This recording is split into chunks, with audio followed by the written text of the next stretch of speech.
Los estoicos enseñan que el cambio en sí mismo no es bueno ni malo, solo inevitable.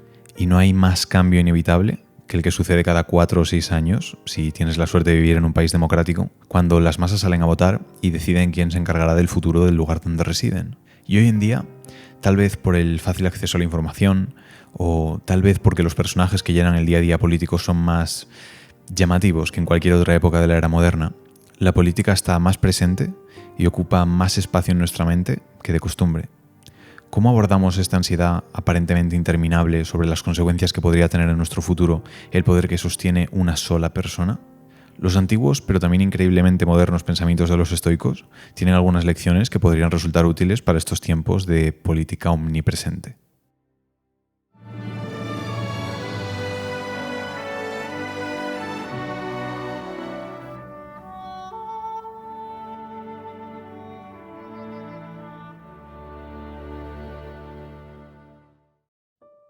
Tal vez lo más estoico que se podría hacer es ignorar la política y no ser partícipe de ella. Después de todo, ¿qué tanta virtud puede haber en participar en un sistema tan roto y con tantas fallas como la democracia moderna? Es importante recordar que, ya sea causalidad o correlación, las raíces de la filosofía estoica están inextricablemente entrelazadas con la política.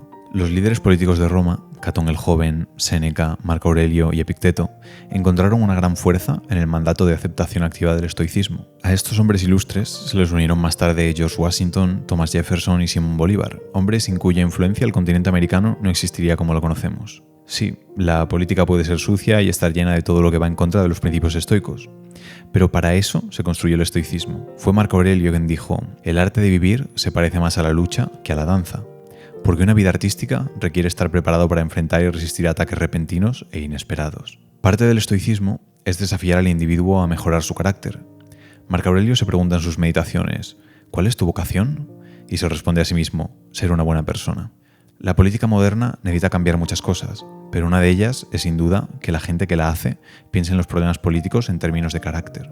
Quizás eso no sea suficiente para convencerte de que la política debería ser tu vocación, pero es un argumento para al menos no descartarla completamente. El imperativo de aceptación del estoicismo no debe confundirse con el mandato de vivir la vida como participante pasivo del mundo circundante. Participar en la política es necesario. ¿Cómo aplicamos entonces el estoicismo en este proceso? Pues desde el momento de la decisión.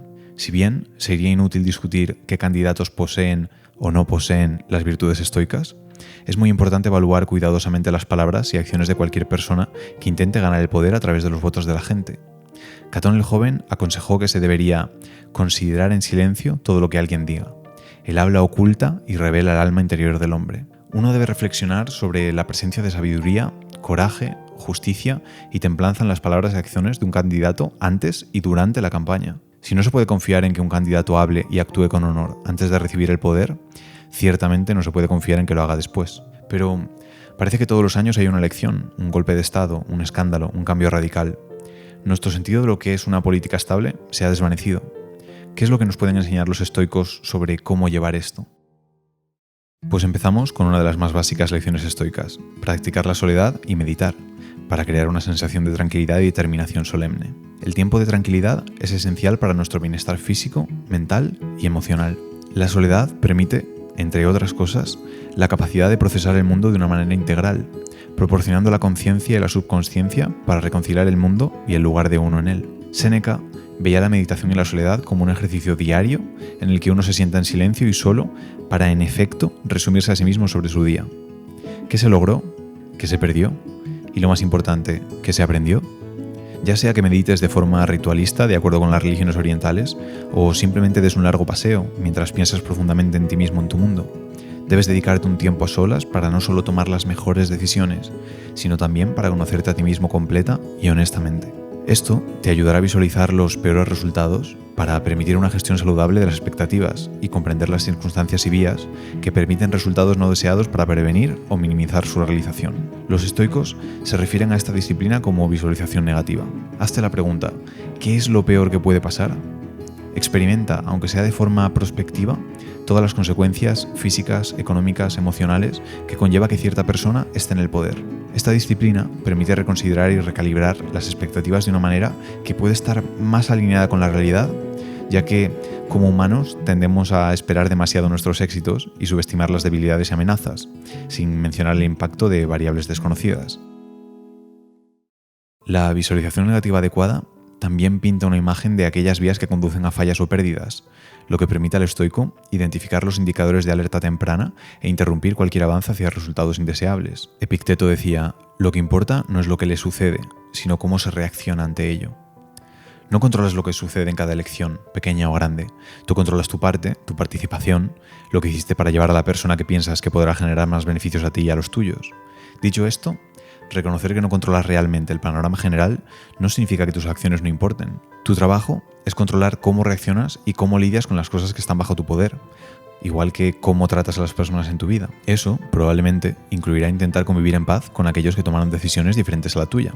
El compromiso más estricto de la filosofía estoica es la racionalidad, lo que siempre está en nuestro poder. Independientemente de las causas o efectos de cualquier evento, es cómo reaccionamos ante cualquier acontecimiento o resultado en particular. Las reacciones de enfado casi siempre tienen el mismo efecto: empoderar al ofensor a expensas del ofendido. Decía Séneca: si al amanecer ve a alguien orgulloso, el día final los ve abatidos.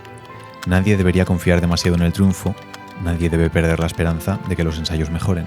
Después de un cambio de gobierno, siempre hay un gran grupo de votantes que pasan de sentirse poderosos a, de repente, tener miedo, tratando de entender qué significa ahora ser parte de la oposición, la minoría, del partido que el país ha rechazado y le han dicho que ya no representa los ideales de este país. Una respuesta estoica a una elección perdida es comprender en un sentido que un gobierno adverso a tus creencias o incluso malvado no es algo malo en sí. Incluso el gobierno más corrupto se encuentra fuera de la esfera de nuestro propio poder sobre las cosas. Es nuestra virtud, resistencia y acciones como actor social en el futuro, no mi país o mi gobierno, lo que realmente importa para mi florecimiento. En otro sentido, sin embargo, los resultados potenciales de un mal gobierno son terribles, especialmente para las poblaciones vulnerables, como los inmigrantes, las minorías raciales, las comunidades LGTB o los pobres. Ninguna filosofía que funcione correctamente es ciega a esto. Un buen estoico debe establecer un balance de estas dos verdades en su mente. Debe saber que no necesitamos estar profundamente perturbados por las noticias políticas, porque todo lo que el universo trae es solo otra oportunidad para que ejerzamos individualmente la templanza, el coraje, la prudencia y la justicia, que es nuestro propósito más alto como seres humanos. Pero tampoco debe minimizar la importancia vital de trabajar para prevenir la injusticia y el sufrimiento humano. Marco Aurelio decía: donde la vida es posible, entonces es posible vivir la vida correctamente.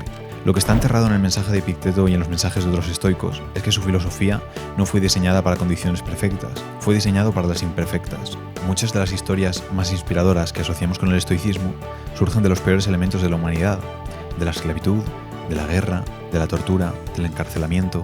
En todos estos casos, las adversidades resultaron ser un campo de pruebas para una filosofía que, en parte, trata de ser constantemente desafiada.